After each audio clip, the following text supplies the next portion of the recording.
We want to bring in NBC's chief foreign correspondent, Richard Engel, who, of course, is just back from the front lines in Ukraine. Richard, this quickly became the Oval Office outburst seen, heard around the world, obviously in horror in the eyes of many European allies, those in Ukraine as well. What is the reaction in European capitals and in Ukraine to what we just witnessed? Well, I think you had it exactly right. First, it was shock. This event happened pretty late last night. So the European capitals were already into the evening. They didn't really react to it in real time. But now, with the passage of a little bit of time, that shock has become horror. And you've seen almost every European country, big and small, put out some sort of statement saying, we express solidarity with Ukraine. You can never blame the victim. You should blame the aggressor. Germany, in particular, taking a very strong stance. One legislator there saying that he was shocked that the United States could stab an ally in the back. Now the Europeans are trying not just to show Zelenskyy support, but they're trying to potentially replace the United States as the key diplomatic player, the key backer of Ukraine.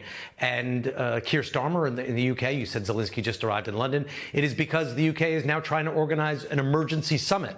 And Zelenskyy did put out a series of messages this morning on social media thanking President Trump, thanking the United States repeatedly, but insisting that they need security guarantees. They can't just take Vladimir Putin's word for it that he will stop the invasion, that he won't invade Ukraine again. Ukraine said, and President Zelenskyy has said time and time again, Putin's words aren't to be believed. They're not to be trusted. We need security guarantees. President Trump clearly doesn't want to provide them and had this outburst when Zelenskyy kept pressing the point, and he was called, being disrespectful to the office.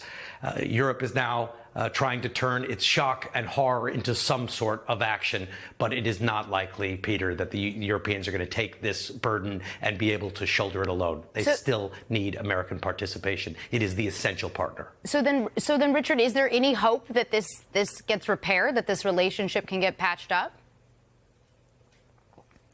Well, I think it really depends on whether this incident was a setup. Was he ambushed? And some have suggested that. Many people I've been speaking to have suggested that that Trump and Vance were looking for a fight and that President Zelenskyy rose to it. If they were looking for a fight and they got one, then it would be unlikely that you're going to have any real reconciliation. And what we just saw was a definitive break between President Zelenskyy and the United States. If it was just tempers and emotions that ran high, big personalities all in one room, then it is possible. But in Europe, they're not sure. In Europe, they're saying maybe this was the definitive break. Maybe this is time that Europe needs to try and shoulder this burden for their own sake as they watch how the United States treated an ally in a time of need. The one person certainly celebrating is Russian President Vladimir Putin. Richard Engel with the very latest for us. Richard, thank you so much. Hey, thanks for watching. And don't forget, you can catch the Today Show every morning on NBC or take Today when you're on the go. Just follow the Today podcast on Apple Podcasts, Spotify, or wherever you listen.